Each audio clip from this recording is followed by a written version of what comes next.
The following program was produced by the American News Network for its cable subscribers in the United States. Due to the severity of the accusations made in this program, CBC Television feels that Canadians should be made aware of its content.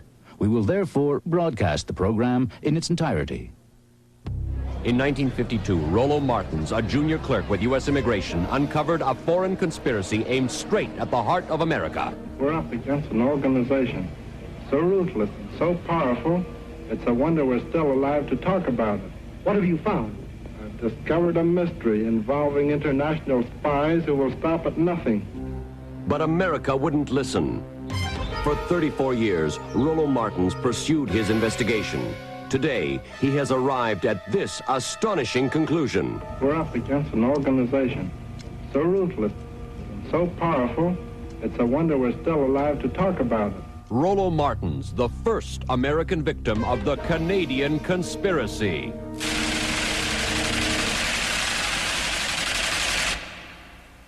You all set? Yeah.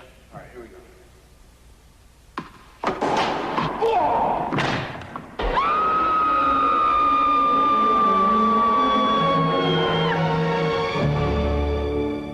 So little snowbird, take me with you when you go to that land of gentle breezes where the peaceful waters flow.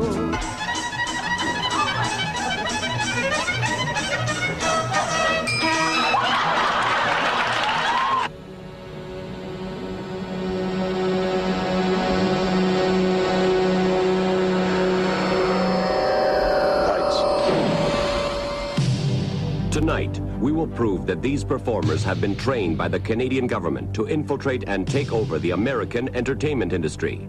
We'll examine the careers of these people and the profound effect each has had on the minds of unsuspecting Americans. Finally, we will confront these so-called entertainers with documented evidence of their direct involvement with the Canadian conspiracy. There is not and never has been a conspiracy of Canadian entertainers working in America. Yeah, just turn that off. I don't want to, you know.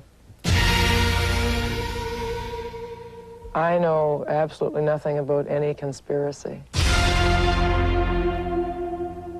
You told me this was an in-depth interview. How could you be so shallow?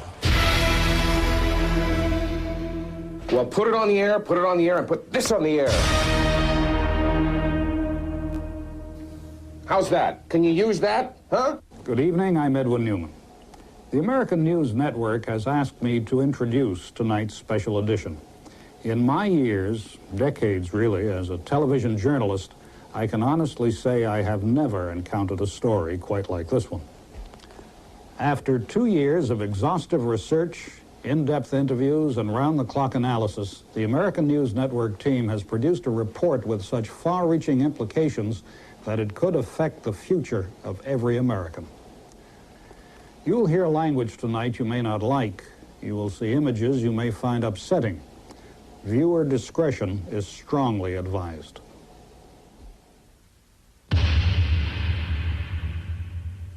For the past 2 years, the American News Network has crisscrossed the continent, tracking down suspected members of the Canadian conspiracy. Despite the obvious danger, our camera crews worked day and night, stalking hundreds of suspects and recording their illicit activities. Patiently, we waited and watched. Mr. Thicke! Alan! Can you answer a few questions? At first, we tried to be reasonable. Mr. Thomas! But without exception, not one Canadian would cooperate with our investigation. One question, please. Yeah, I'm trying to get home, okay? Do you know anything about the Canadian conspiracy? No. There's no such thing as a conspiracy. I'm tired of all those questions. Forget Our questions were direct. Who is that woman? Who is that woman? Is she Canadian too? The response became predictable. Again and again, our news crew had tried to break through an impenetrable wall of silence. Finally, just a few days before this broadcast, the wall began to crumble. Hello? Tony's Pizza.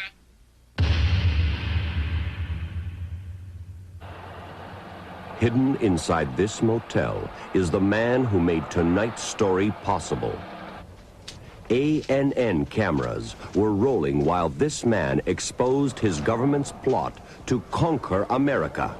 This man is a Canadian. Look, I'm not saying that all Canadians are involved. This man is in fear for his life. And I'm not saying that, all Canadians are not involved. It depends on your point of view. Eugene Levy, alias Stan Schmengi, Bobby Bittman, Earl Cannonbear, indoctrinated at McMaster University, operated out of Second City Television, the Canadian Broadcasting Corporation, and most recently, Schmengi Productions. Eugene Levy? I don't know anybody named Eugene Levy. Eugene Levy? No. I don't know Eugene Levy at all. Candy says he doesn't know him. That's good enough for me. I don't know him either. Sorry, pal. For 3 long days and nights, Eugene Levy testified against the Canadian conspiracy. In return for this exclusive interview, Levy demanded police protection, full amnesty from prosecution, and a 5-picture deal with a major Hollywood studio. We're talking a massive, tightly knit organization here. From the moment you enlist, they control every aspect, every detail of your career, your clothes, where you sleep, your choice of limo, who you take a lunch with. It's impressive.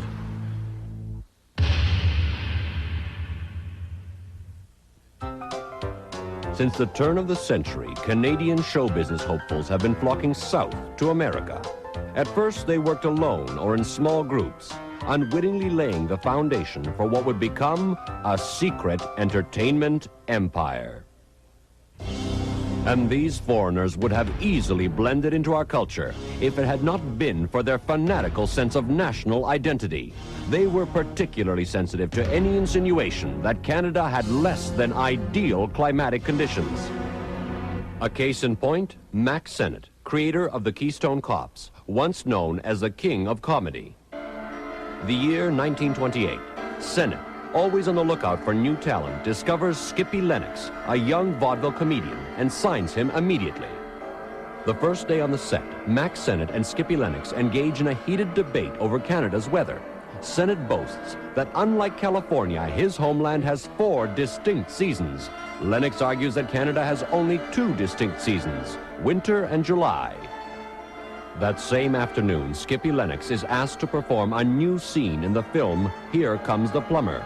It has nothing to do with plumbing. It calls for Skippy to jump off a 1,200-foot cliff strapped to the legs of a giant stuffed falcon. The scene was written by Mack Sennett himself. Skippy Lennox, the first American to learn a lesson about Canada's weather the hard way. He would not be the last. It can really drive you nuts. Americans turning up in the middle of July wearing fur coats and snowshoes, Sorry, Canadians take that very, very personally. Okay, so we get a little snow. The year is 1948. President Harry Truman meets with Prime Minister William Lyon Mackenzie King of Canada. It was this fateful encounter that would spark the Canadian conspiracy. Truman innocently tells the old joke about a Canadian ice fisherman who caught 40 pounds of ice. To Harry Truman, it was just a silly joke. To Mackenzie King, war. He returns to Ottawa, the capital city of Canada, and calls an emergency summer session with his government. For weeks, the Prime Minister consults with his inner cabinet. And behind closed doors, Mackenzie King vows revenge against all Americans. It was in this series of top-secret meetings that King would finalize his plan to bring America to its knees. We talked to one man who attended the meetings in 1948. He retired in 1950 after the Canadian public rejected his national referendum to change the name of Canada to Quebec. Today, he lives in Miami, waiting for his country to apologize. Mackenzie King was very angry with Harry Truman. The nation's honor had been tarnished. He had a plan anyway. He was going to bring all those Canadian movie people back to Canada and leave the entire American entertainment business up the creek without a paddle, so to speak.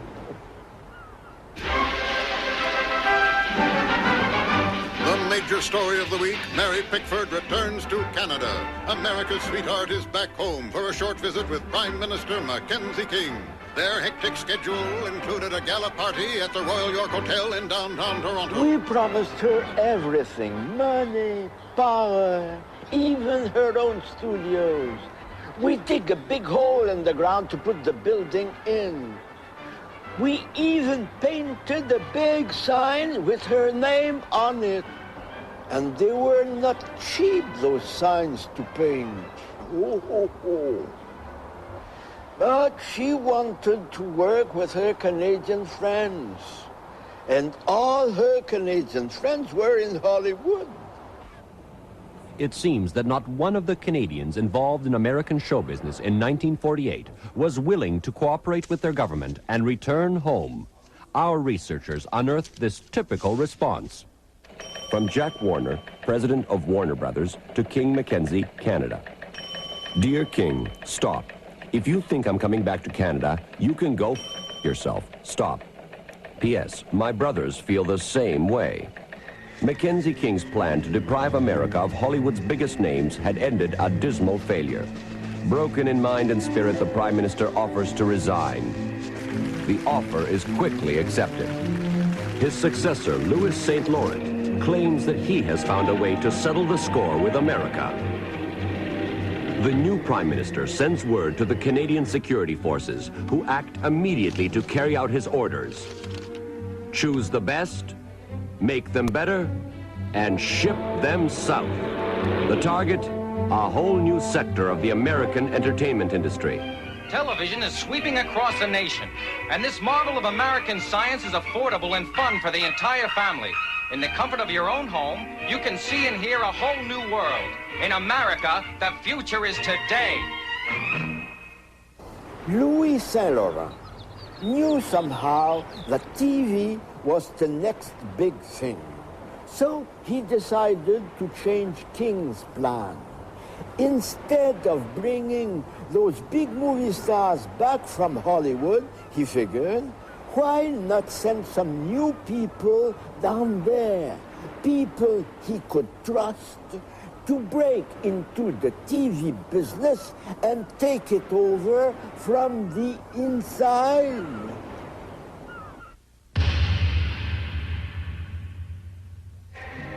Timing was critical to the Canadian government. Television was hungry for new talent. To capitalize on the vulnerability of the new medium, they acted quickly to round up every available recruit. Young, would-be entertainers willing to undergo any hardship in return for their government's promise of stardom. However, according to one American journalist who was stationed in Canada at the time, not everything was going as planned. Back in 1950, I was a 27-year-old correspondent working in Montreal for NBC News. And my contacts indicated a vast recruitment scheme, but it was like a headless dragon. I mean, no one was running the show. You see, Americans really don't understand Canadians. Those people are so polite. We're talking an entirely different culture here. I can just picture it. No, you be the leader. Oh, no, I've had my turn. Please. After you. It's an entirely different culture. Within weeks, the word spread out across Canada. We need a leader.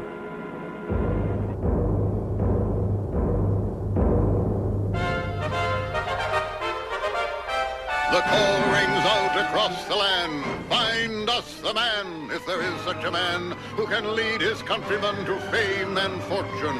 From the highest mountain to the deepest valley, wherever he may dwelleth, bring him forth from the place where you may find him.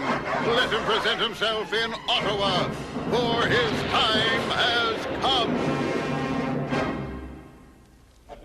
It is not surprising that the man selected to head up the most dangerous team of entertainers ever assembled was a Canadian radio celebrity known as the Voice of Doom. Here's more copy, Mr. Greene. At the time, he was a veteran news announcer with the government-owned and operated Canadian Broadcasting Corporation, or CBC. Lorne, would you give us a level, please? 1, 2, 3, 4. His name, Lorne Greene.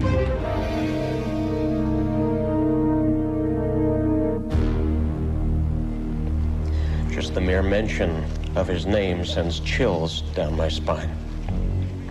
I mean, if it weren't for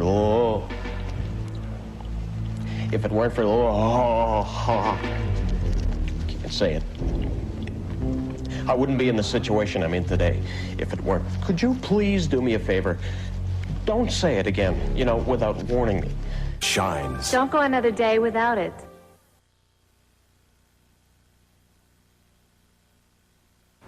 I personally am surprised that there is not a Church of Lorne Greene. I think that Lorne is probably that much of a pedagogue, a patriarch, a monument, a monolith, if you will, of our culture, of our entertainment industry and so forth. I'm surprised there are not certain, like Lorne Greene chapels. With Eugene Levy's reluctant cooperation, ANN was able to locate Greene's headquarters in the hills overlooking Los Angeles. Our specially equipped surveillance unit was repelled by vicious guard dogs trained to attack on sight. We barely evaded detection by a private army of henchmen. Finally, we cut through the security net to capture these exclusive images of Lorne Greene, a man whose name spreads terror throughout the rank and file of the Canadian conspiracy. Lorne Greene is the voice of God. Lorne Greene is a wonderful man. Lorne Greene? No, I don't know him. Lorne Greene? No connection whatsoever. I don't know the man. I've never met him. The Godfather. That's... he's like a godfather to us, to me. Lorne Greene, the Don Corleone of the Canadian conspiracy. In espionage circles, the man whose name is synonymous with politically inspired entertainment sabotage.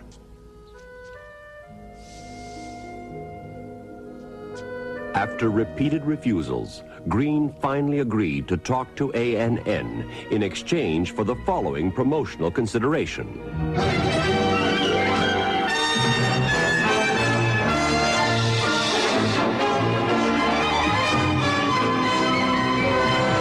Now listen, my involvement with the Canadian government was strictly above board.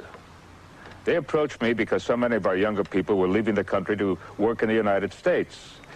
And there was no place in Canada where performers, writers, directors, actors, whatever, could learn their craft properly.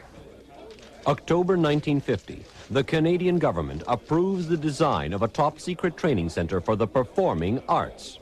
They offered me a, I guess you'd call it a token fee, to head up this training center, which they wanted to call the Canadian School of Broadcasting. Well, quite frankly, I couldn't afford to work for the kind of money they were offering.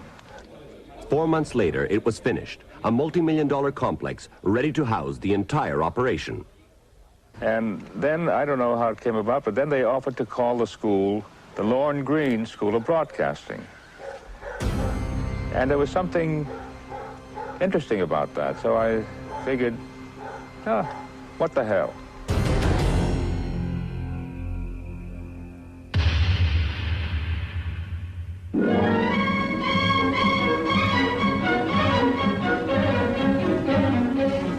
There's no time to hold back for fine weather. School construction is a year-round proposition. We must have new schools, and we must have them now.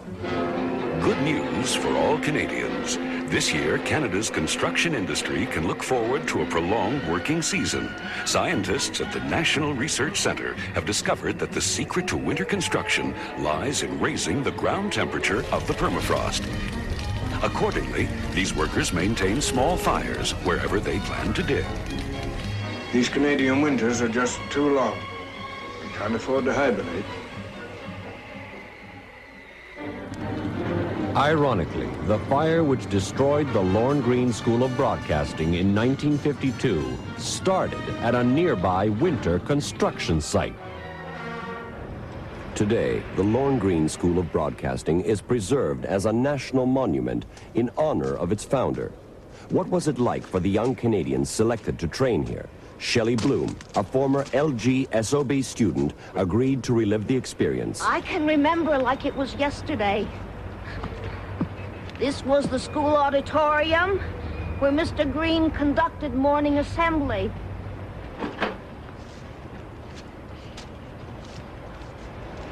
This was the library. Mrs. Robertson, our librarian, used to boast that she had every show business book ever published. For Shelley Bloom, the Lorne Greene School of Broadcasting is only a memory now. While her fellow classmates were assigned to Los Angeles and New York, she stayed behind. I really wasn't a very good student. Not compared to people like Raymond Burr. He was a teacher's pet. But as Mr. Greene said, the day I flunked my finals, and I've tried my best to live up to these words. Shelley, he said, there are other ways you can still serve your country.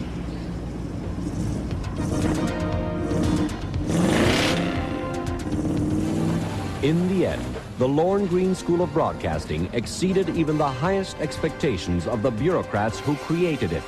This historic site was the launching pad for the first full-scale Canadian attack on the American way of life. Incredible as it may seem, every one of the following performers got their start at the Lorne Greene School of Broadcasting.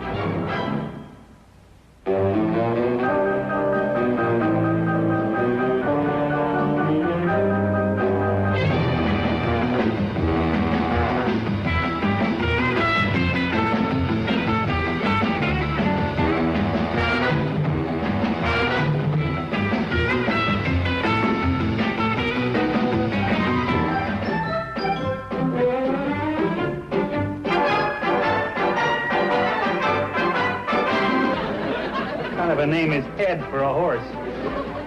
What kind of a name is Wilbur for a man? Swamp Fox, tail on his hat. Nobody knows where the Swamp Fox at. Swamp Fox, hiding in the glen. He runs away to fight again.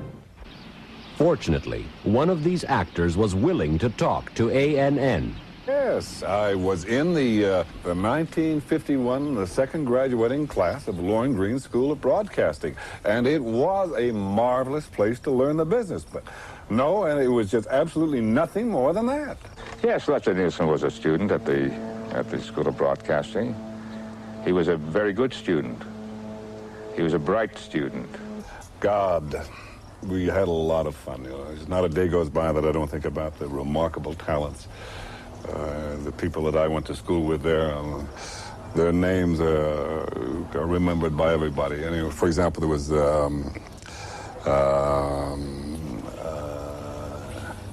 there were those two guys who were from the Northwest who were there.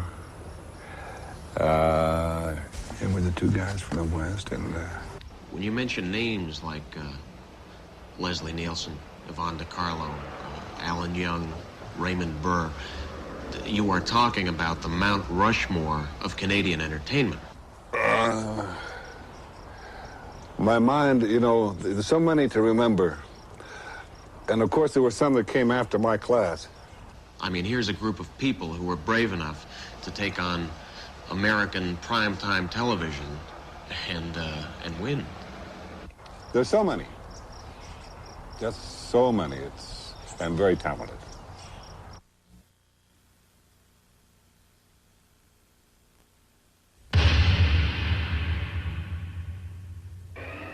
If the Lorne Greene School of Broadcasting was kindergarten for Canada's entertainers, then CBC television was grades 1 through 12.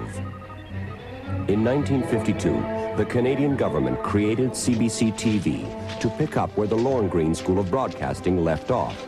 With the latest television technology, the CBC quickly became command central for the Canadian conspiracy. These ultra-modern facilities allowed the CBC to process recruits at an alarming rate. Monty Hall, the man behind door number 3. It was at the CBC that Hall masterminded the game show that traded American dollars for American cents. It's time for the all-new Let's Make a Deal, starring TV's big dealer, Monty Hall. Everything I have today I owe to the CBC. Rich Little, the man of 1,000 voices. It was at the CBC that Little developed the technique of undermining the highest office in our land. Or how about President Ronald Reagan? I am delighted to be here tonight. But then at my age, hell, I'm delighted to be anywhere. At that time, I was doing a radio show for CBC and a lot of television, too. But Little and Hall were only 2 of thousands to be trained by the Canadian conspiracy at Fortress CBC.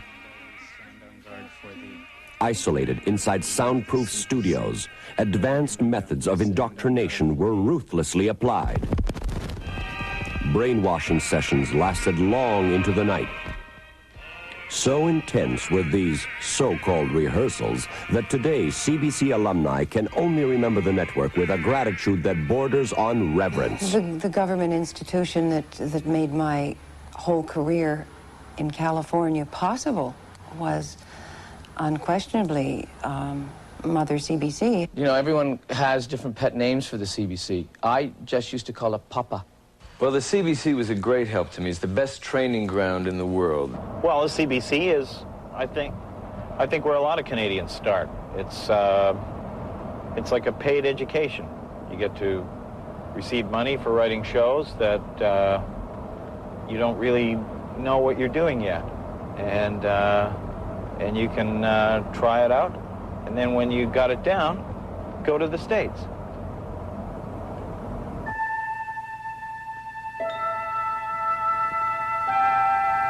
Space, the final frontier. Star Trek, an American institution which for 20 years has spawned fanatical cults, kept students from their homework, and made "Beam me up, Scotty" a popular term of endearment. To boldly go where no man has gone before. Star Trek, an American institution under the control of CBC TV. And ANN researchers have the evidence to prove it. As this test film clearly shows, CBC TV was training performers to function in zero gravity as far back as 1958. 1500.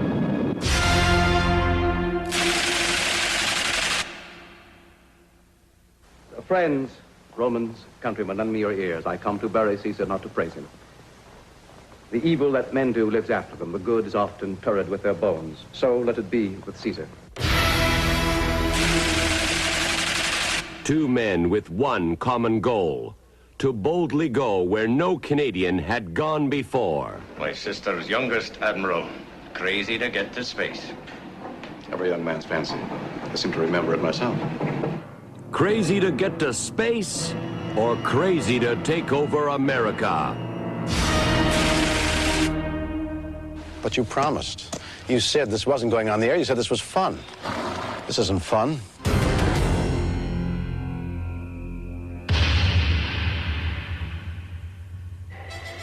By 1957, with so many of its agents working safely inside America, the Canadian government led by one John G. Diefenbaker, once again required the special talents of Lorne Greene.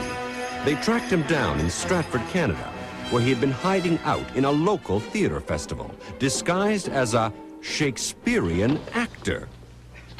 Go and commend me to my brother Cassius. Bid him set on his powers betimes before, and we will follow. Shall be done, my lord.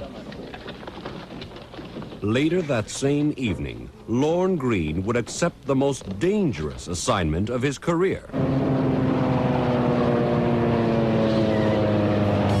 His mission? To coordinate the entire West Coast wing of the Canadian conspiracy. Working closely with members of the Royal Canadian Mounted Police, Greene patrolled the streets of Hollywood, monitoring the daily movements of the Canadian entertainers stationed there. By 1959, Lorne Greene had become the most powerful unknown actor in Hollywood. But he would not be unknown for long. During a top-secret meeting with his superiors, Greene outlined a list of demands for his continued loyalty. I said, sure, on 3 conditions. He said, what are those? I said, well, a successful series. And secondly, a starring role. And thirdly, a lot of money. Might as well ask for the moon, you know. Bonanza. To millions of Americans, a favorite Sunday night ritual. To Lorne Greene, a lucrative contract from the leaders of the Canadian conspiracy. There is no such thing as a Canadian conspiracy. There's never been a Canadian conspiracy.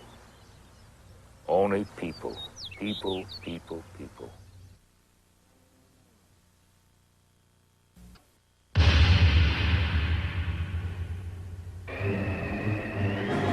It is 1963. In Canada, Prime Minister Lester B. Pearson is now in power.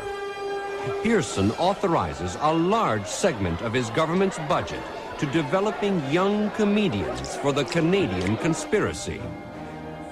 Pearson looks south for help with his comedy commandos. He needs the advice of 2 of Canada's most covert comedians, Johnny Wayne and Frank Schuster, the infamous comedy duo that infiltrated the Ed Sullivan Show more often than any other act, a record 67 times, surpassing even Topo Gigio, the small Italian rodent. That's a good one. Frank Schuster and Johnny Wayne, they were just the men Pearson was looking for. Veteran comedians who know what it takes to make it in America. They chose the students. From thousands of applicants, only the best and the funniest were accepted. Young Canadian comedians with raw talent ready to be refined. They chose the teachers, men and women who knew the world of comedy from setup to punchline. 24 hours a day, 7 days a week, Wayne and Schuster worked tirelessly to mold Canada's young into a potent strike force of comedians. Hundreds of funny Canadians armed with some of the most hilarious jokes to ever cross our border. In the years ahead, America's sense of humor would suffer the tragic consequences. Throughout the 60s, a vast network of Wayne and Schuster schools spread out across Canada, each of them a front for the Canadian conspiracy. A prime example, McMaster University, breeding ground for some of the most subversive minds now operating inside American show business. Among the students who attended this so-called institution of higher learning, Martin Short. How do you feel, Moby, my little friend in the water? Are you hungry at all?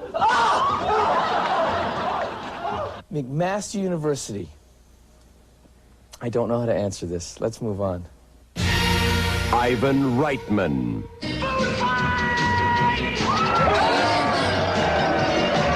I know I can make any movie I want anytime. That's all I know. Doug Henning. Thank you! Welcome to my world of magic, a world of wonder and enchantment. Yes, I was first enrolled in the comedy division of McMaster, but then I found out I wasn't funny. Dave Thomas. I'm doing a special Christmas theme today. Yeah, go.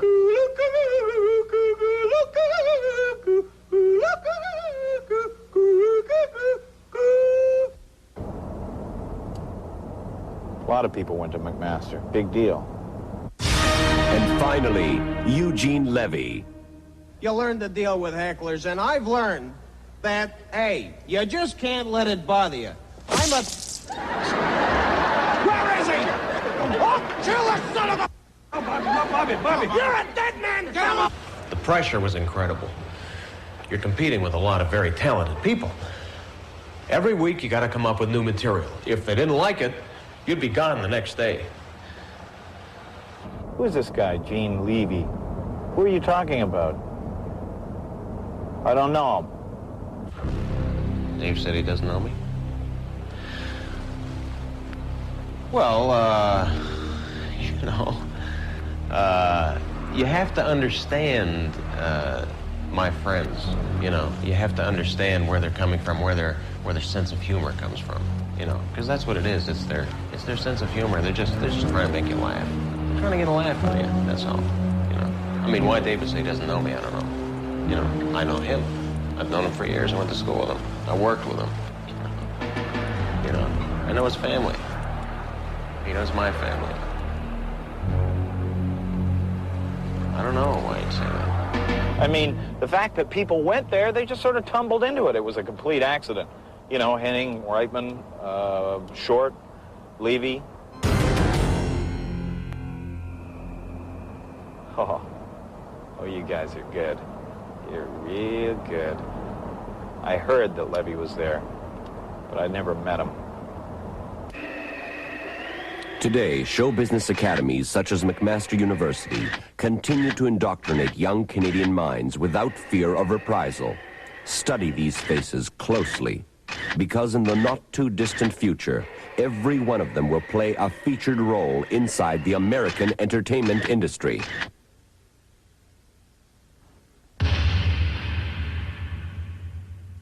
By the late 1960s, America is in turmoil. Protests and civil disobedience are rampant. Psychologists place much of the blame for the volatile behavior of young Americans on the negative influence of television programming controlled by members of the Canadian conspiracy. There were certain television shows in the late 60s, especially those with a dominant Canadian influence, that were particularly destructive. I'm thinking now of Laugh-In, of the Smothers Brothers, and particularly Let's Make a Deal. As the ratings of these shows went up, the verbal and mathematical skills of American viewers declined. In layman's terms, these Canadian shows screwed us up good. In Canada, the late 60s are peaceful and quiet.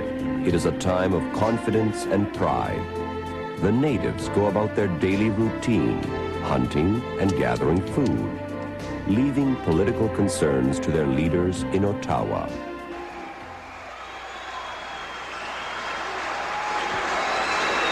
It's Trudeau-mania. Fans of newly elected Prime Minister Pierre Trudeau are behaving as if he's the fifth Beatle. This country has gone wild. Pierre Trudeau, international statesman, hard-nosed negotiator, and eligible bachelor. A man who operated on his own. From his first day in office, Trudeau made the Canadian conspiracy the nation's #1 priority, demonstrating the fearless management style that would become a personal trademark. David Steinberg, a recent find at a Winnipeg induction center and a personal favorite of the new Prime Minister. The young Canadian gains notoriety when the Smothers Brothers show is canceled after his controversial performance of the Gospel according to Steinberg. Now here there are two concepts that we must deal with. There is the New Testament concept and the Old Testament concept. The Old Testament scholars say that Jonah was in fact swallowed by a whale. The Gentiles, the New Testament scholars, they say, hold it, Jews. No, Jonah, they literally grabbed the Jews by the Old Testament. CBS network executives argue that comedy shows have no business making fun of the supreme being. But Pierre Trudeau claims privately that he can take a joke as well as the next guy. However, for Trudeau, the cancellation of the Smothers Brothers is no laughing matter.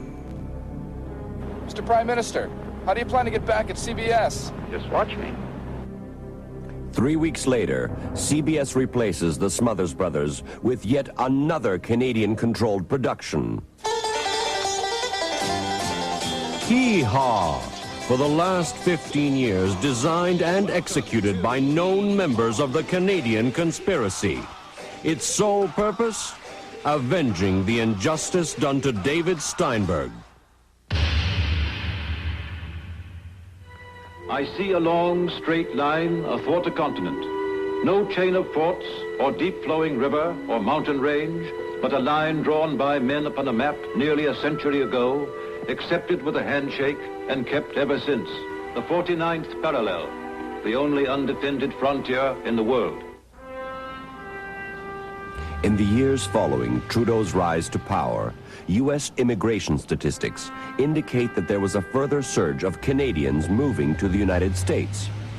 And yet not one U.S. border official did anything to prevent it. Canadians are real nice people. Courteous, polite. A real pleasure to do business with.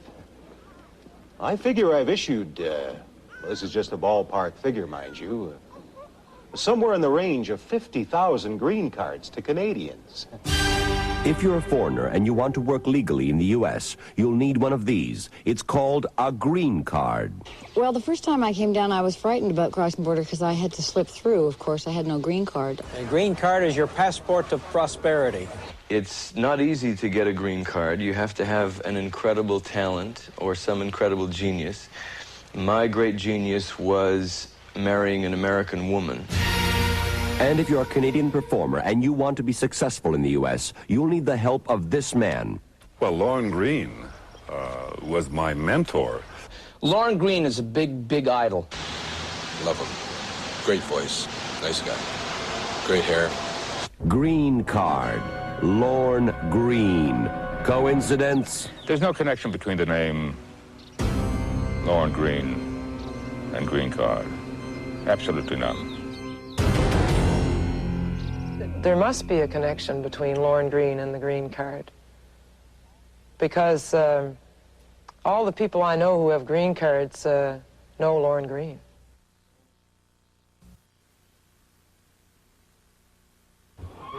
New York, at one time the cultural capital of America. Today, a city held hostage by the Canadian conspiracy. The point of infiltration? Late night TV. Saturday Night Live! Hi, I'm Lorne Michaels, the producer of Saturday Night. Right now we're being seen by approximately 22 million viewers. This man is the brains behind Operation Manhattan. 1944, Lorne Michaels is born in Toronto, Canada. Lorne Michaels. Lorne Greene. Coincidence? Lorne Michaels, very bright, very interesting, and very successful. 1965, Michaels marries fellow comedy writer Rosie Schuster. Rosie Schuster, only daughter of comedian Frank Schuster. True love or true north, strong and free? I don't know Lorne Michaels by personally, only by reputation, and none of it is good. And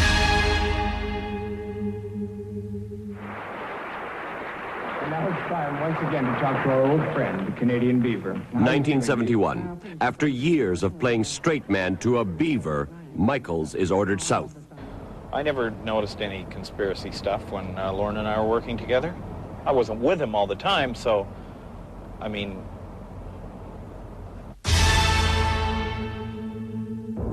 1975, Michaels resurfaces in New York as producer of Saturday Night Live, a show riddled with members of the Canadian conspiracy.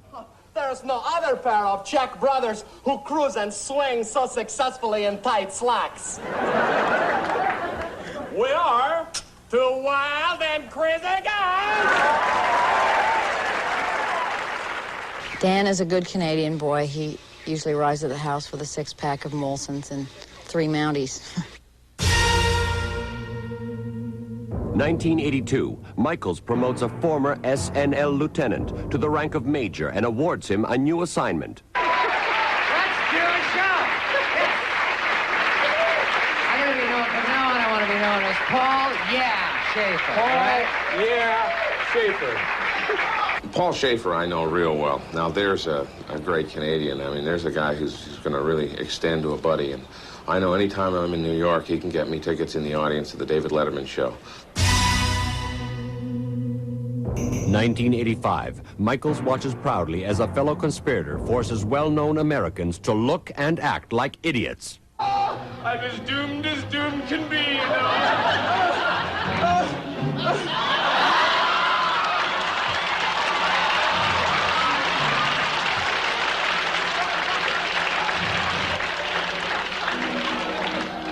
Unhand my nephew, I must say.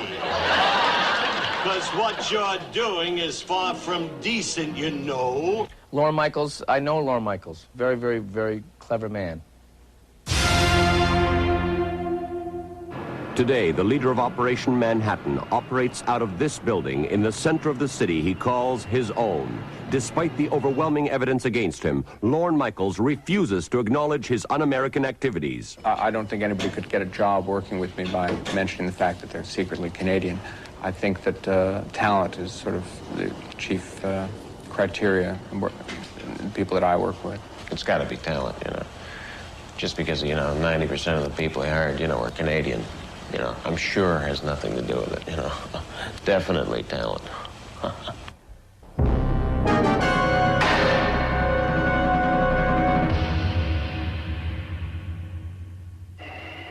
It is 1981. Charles Joseph Clark is elected Prime Minister of Canada.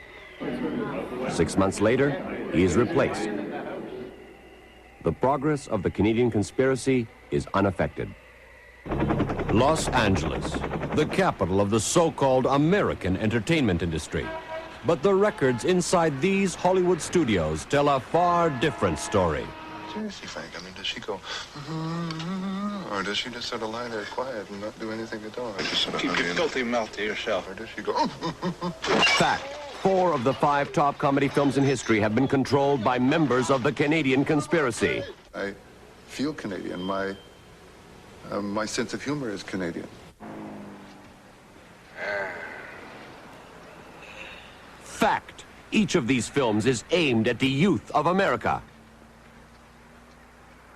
Hey, man. Am I driving okay? I think we're parked, man. Look at me. I mean, we practically sell grass, right? And I'm rich. I made a lot of money from it. This is Miss Cherry Forever. Fact, each of these films weakens the moral fiber of our future leaders. Hi, Steve. Cough. I had nowhere to go, so Hollywood seemed like an interesting thing to try for a couple of years. Ghostbusters, the most successful comedy film ever made. Written, directed, and performed by suspected members of the Canadian conspiracy. It's the Stay Puft Marshmallow Man. Canadians who will stop at nothing to capture every American box office dollar. Well, there's something you don't see every day. One thing you will see every day is a certain member of the Canadian conspiracy strolling down Hollywood's Walk of Fame. He has taken on the solemn duty of polishing the stars of some of the biggest names in Hollywood, each and every one of them Canadian. Howie Mandel hopes that this loyalty to his homeland will be recognized by his superiors, and that someday he too will have a star next to his Canadian show business idols. Proud of his heritage and fearless of the consequences, Howie Mandel attempted to educate our news crew. Oh, look, another Canadian. Fay Ray. You know who that is? From the original King Kong. She's my favorite star in the whole world. In fact, she said my favorite line in that movie that I'll never forget, and I use it as often as I can. It went something like this. Ah!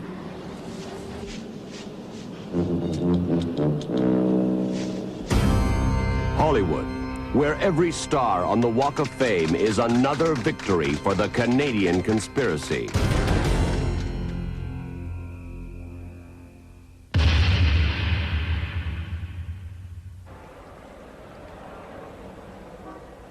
Look at it out there. Traffic jams, smog. You can't even go on a picnic if you want. Oh, if only they'd kept their promise. You know, 1 more month, Eugene, and then we'll send you home for a little rest. You know, 2 more months, Gene, but first you got that special coming up. You know, hey, Levy, don't forget, you got a movie to do. They get your beach house in Malibu, and they think you'll be happy. Happy.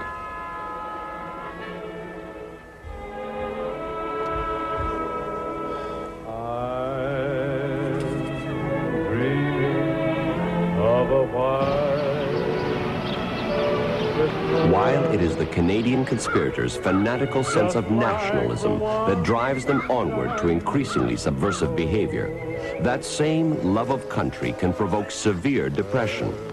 To the innocent eye, these people may appear to be enjoying themselves.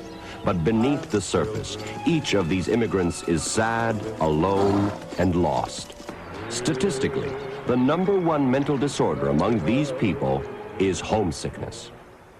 It's so horrible down here. I mean, every day it's the same. You know, the sun comes out, somebody plays in the pool, it's hot, it's horrible, and yeah, I want to go home. As a young woman in the backwoods of Canada, Margot Kidder longed for something better. I'm going to get out of this place and get some money. The Canadian government, always on the lookout for new talent, was only a correspondence course away. After her first visit to the nearest induction center, Kidder quickly learned the price of stardom. Here I am, like a kid out of school, holding hands with a god. I'm a fool.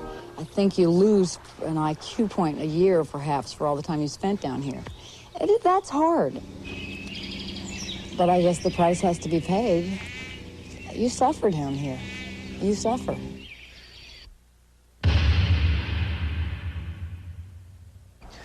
You know, I remember the night I packed my bags. I was gone. I was history. Goodbye, L.A. But at the last minute, I get a phone call from Leslie Nielsen. No. I've never had the pleasure of meeting Levy, Eugene Levy. He said, Gene, you've got to realize when the thing you want most is to go home. That's the one thing you must never do. Oh, Mr. Levy is a Canadian? Well, I didn't know that. That's fine. I'm delighted. You've got a responsibility to Parliament, to the Canadian people. Call Eugene Levy? I've never called Eugene Levy. You've got to keep in mind the national character you're here to serve and protect. Why would I phone somebody that I've never heard of? He said, you're down here to do a job. And to do it well. Never talk to him. And if I ever get to know him, I won't talk to him either. Well, Leslie Nielsen will tell you he's never called, but I swear to you, he called. But he's lying. Absolutely, he's lying. Leslie Nielsen has my phone number memorized. I mean, it's not even written down. I called him and told him not to leave? I tell you one thing. If I ever called him about anything, I'd be calling him to tell him to leave. And that's the truth of it, so you know I'm not lying. What can I say? You know, Leslie Nielsen is lying. I did not call Eugene Levy, whoever he might be. He did. I didn't. He did. I didn't. Did. Didn't. Did. Didn't. Did. Didn't. I didn't call him. Well, he's a big fat liar. What is Leslie Nielsen hiding from the American public? What's going on? We have a right to know the truth. All right, I'm going to level with you all. Most important thing now is that you remain calm. There's no reason to panic. Now, it is true that one of the crew members is ill. Slightly ill. Who is Leslie Nielsen trying to protect? Which I think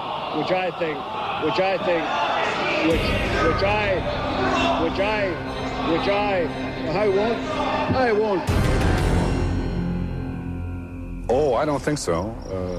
Any connection between my brother, Minister of Defense, and the success I've had here in America?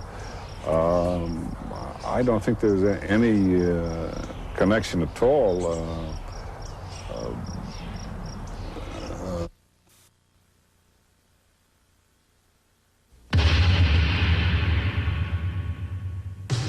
Over the past 30 years, Americans have been buying more and more records written and recorded by known members of the Canadian conspiracy. A case in point, Anne Murray, America's favorite female vocalist. But what do the lyrics of her hit songs really mean? As far as I know, the song Snowbird has nothing to do with the weather in Canada. It's about some little bird. Some little bird? Miss Murray, surely you can do better than that. No, I think the song Snowbird is, well, I've been told now by American disc jockeys that the song Snowbird is about drugs. And how many of Anne Murray's fans have ever taken the time to play one of her songs backwards? Researchers at ANN have done exactly that and discovered this subliminal message hidden between the grooves. The Canadians are coming, the Canadians are coming. Surrender peacefully, you will not be harmed, you will not be harmed. The Canadians are coming, the Canadians are coming.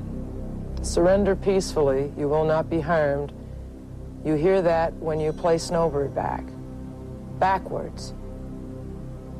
Well, I've never listened to Snowbird backwards. I would think that's a bit of a waste of time. And it just sort of snowballed, you know? It seemed like everything we came up with, the Americans were willing to pay top dollar for. TV shows, movies, music, Eskimo art, you know? I mean, it's just like they taught us in school. There's an American born every minute.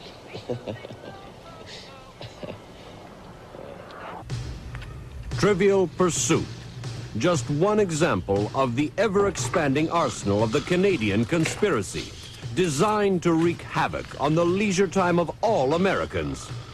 Who co-starred opposite Lorne Greene in the original pilot episode of Bonanza? Ivan DiCarlo. Every day, members of the Canadian conspiracy drive into Beverly Hills to shop, to eat, and to spend vast amounts of their ill-gotten wealth. Each of them in search of the increasing number of Canadian products which have infiltrated the American marketplace. The latest favorite is available in only the most fashionable food shops, and as usual, the cost is no object. Maple syrup, courtesy of the same Canadian who distracted attention from his government's plot by convincing America that a certain communist country was invading its shores. Russians are coming! The Russians are coming!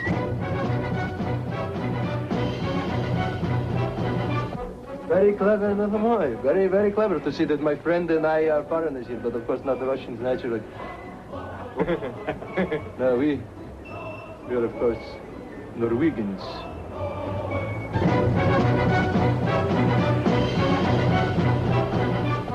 In communities across America, members of the Canadian conspiracy meet daily and plan new inroads into the American way of life. And while we continue to prepare ourselves for attack from the east, the west, and the south, we have ignored the real threat from the north, from Canada.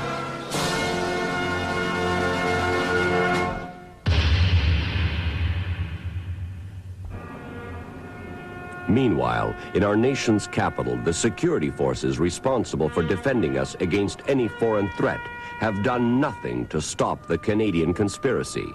Why? The problem is, most of these people blend in so easily with the rest of us. They look the same, talk the same. There's nothing the FBI can do. It would be a lot easier to spot Canadians if they look different and talk different. Like Mexicans, for example. It's very easy for a Mexican to distinguish a Canadian from an American. The difference in accent, in physique, there's no question about it. You can tell them apart. Unlike, for example, a Bolivian and a Colombian. The biggest character difference, I think, between Americans and Canadians is in their shoes. The American shoe is a nicer, tailored shoe. Very sleek, very stylish. A Canadian shoe usually is wider and with a tread to it. It's a bulkier shoe. Comfortable, but for look-wise, I think that is the basic difference between Americans and Canadians, is in their footwear. Canada, a country whose border is very close to our own, yet a country we Americans know very little about.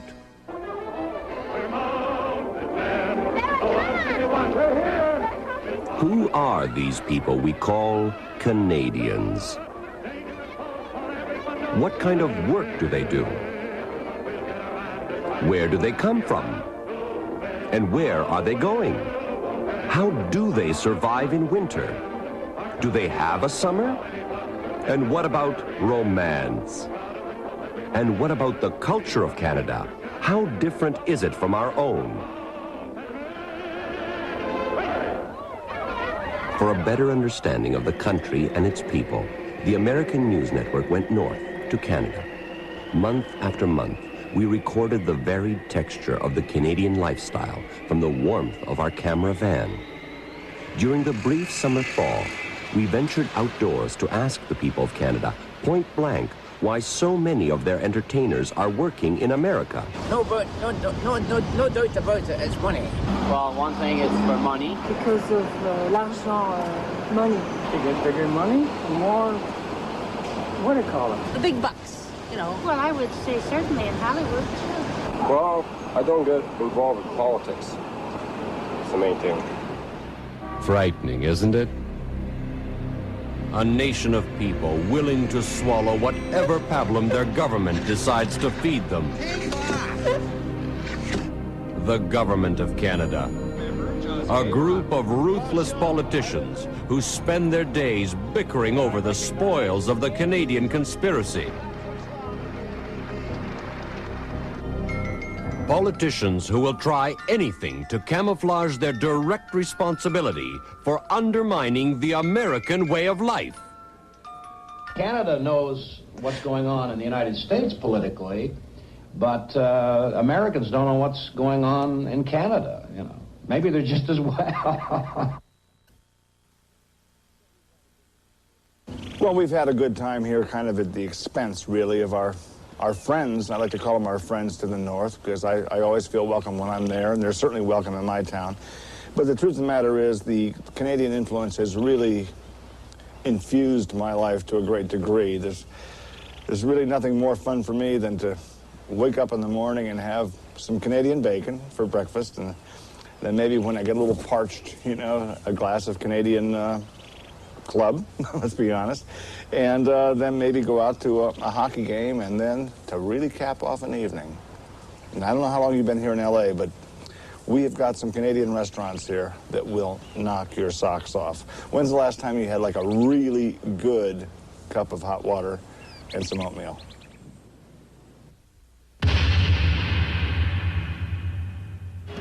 Why have none of the major networks reported any story about the Canadian conspiracy? Perhaps the host of ABC Nightly News has the answer.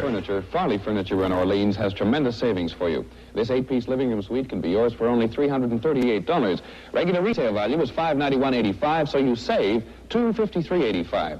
Now, this Chesterfield features all rubber foam, not imitation plastic foam, and it's guaranteed for life against the loss of shape or sagging at the edges. And what about 60 Minutes? Why haven't its hard-hitting reporters hit hard at the Canadian conspiracy? What have you got to hide? I have no comment on that. Have you ever heard of Lorne Greene? No comment on that. I'm not talking about any of this business. And what about Morley Safer? A Canadian. That's right. A Canadian. Why is a Canadian doing a job that an American could do just as well? What do you know of the Canadian conspiracy? Canadian conspiracy? Yeah. No comment. Mr. Safer. Mr. Safer, we know you're friends with Lorne Greene. bonanza! And if we were to go to war with Canada, whose side would he fight on? The Americans or them? I will not answer that question. No comment. No comment. No comment. No comment. No comment. No. That's none of your business. No. No comment.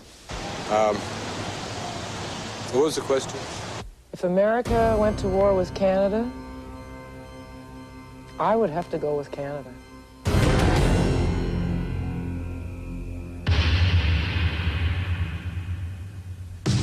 A government committed to recruiting entertainers to infiltrate America. A so-called American actor sworn to avenge the honor of his vindictive leader.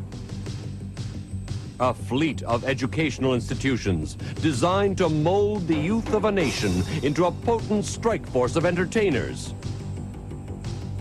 A national television network operating as a finishing school for the most subversive minds to ever penetrate the living rooms of America. A prime minister who took on American television and won. America's two largest cities run by two Lornes. How far have these people penetrated? How far are they willing to go? And will they ever be satisfied? The Canadian Conspiracy, a secret army of entertainers who have abused our generosity and good faith. Under the guise of friendship, they have entered our country armed with strict orders from their government. Take over American media, take over American minds, and we'll take over America. And as our foolhardy presidents continue to consort with the power-hungry leaders of the enemy within, America sinks ever downward into chaos and despair. Wake up, America. Time is running out. The world of tomorrow will belong to those who build the world of tomorrow. Do it. He's in two. Is this what our world of tomorrow will look like?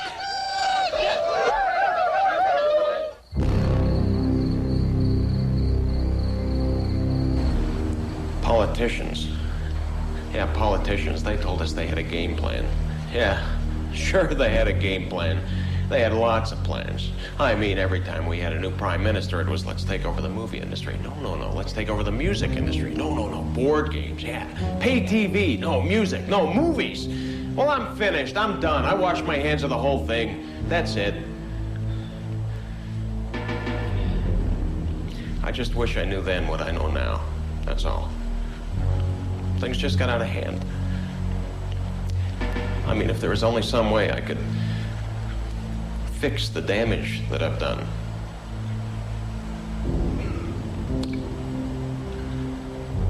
I'm sorry, America. Hey, no hard feelings.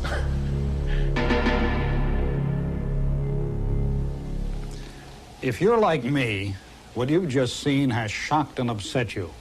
As I watched tonight's special edition, I became increasingly concerned about the safety of my family and my friends. I thought about what the future has in store for us and how our lives will change.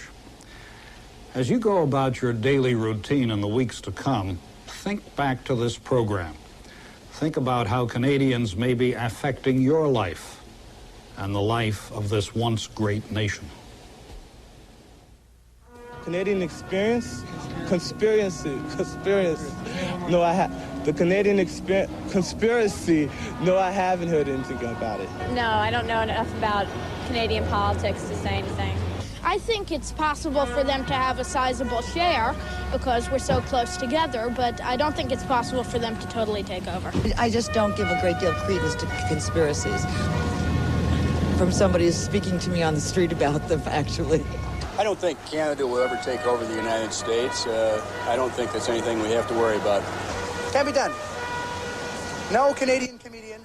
Tomorrow, controversial knockout Vanessa Williams and Harry Connick Jr. co-host a retrospective of the most prestigious music awards of the last 35 years, almost as old as me. Grammy's Greatest Moments, tomorrow at 8 on City. See?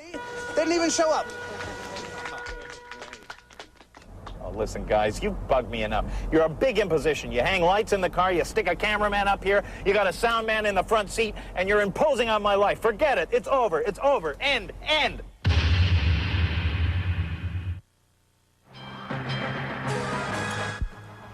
Tonight, an 11-year-old kills 2 intruders while left home alone in the